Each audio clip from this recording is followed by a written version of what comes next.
Have you ever noticed that you find excuses to give yourself a way out of things? Or maybe you put in lots of work only to notice that your motivation just drops at the end and you end up on your phone scrolling and procrastinating?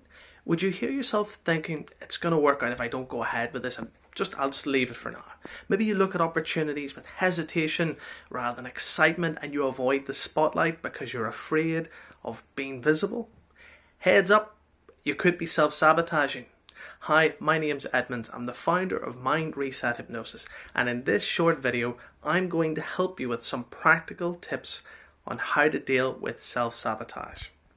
Now, you might be wondering, what is self-sabotage and how would I recognize it? Well, it occurs we take steps to stop ourselves from reaching our goals. So we sabotage it. I know you might find it strange that people will do this, but they actually do. And it actually stems a lot from childhood beliefs. You see, when we're kids, we pick up these core beliefs about ourselves. And as we grow up then, we develop these things called compensatory beliefs. So an example might be getting celebrated at work for doing a really good job. Yet deep inside, we really don't believe it. We think we're a fraud and we're going to be found out because our childhood belief is that we're not good enough in some way. Maybe our parents told us that. They reminded us that we weren't good or that our work wasn't good. So rather than being excited about pushing ourselves further in our career and our business, imposter syndrome kicks in and we end up self-sabotaging.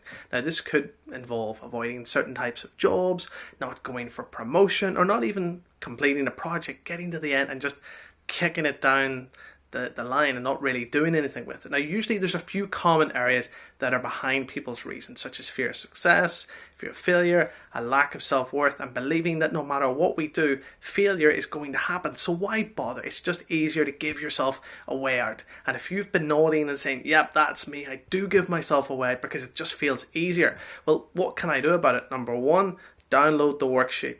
Write down when you notice this behavior and question it, and genuinely ask yourself, what's the worst that can happen if you succeed or if you fail? Number two, have your achievements on the wall and reflect on them daily.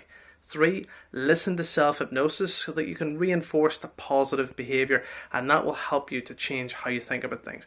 And number 4, work with someone, maybe a therapist, a counselor, or a hypnotherapist, and look at how you can create new success habits and move past it. But the most important step is what you're doing right now. You're creating self-awareness, because a lot of what we do happens subconsciously on autopilot. So step 1 is really recognizing that once you start to do that, you're one step closer to changing it. Now, don't forget to download my worksheet. There'll be a link that you can click, start working through it. If you need any help or advice, just reach out.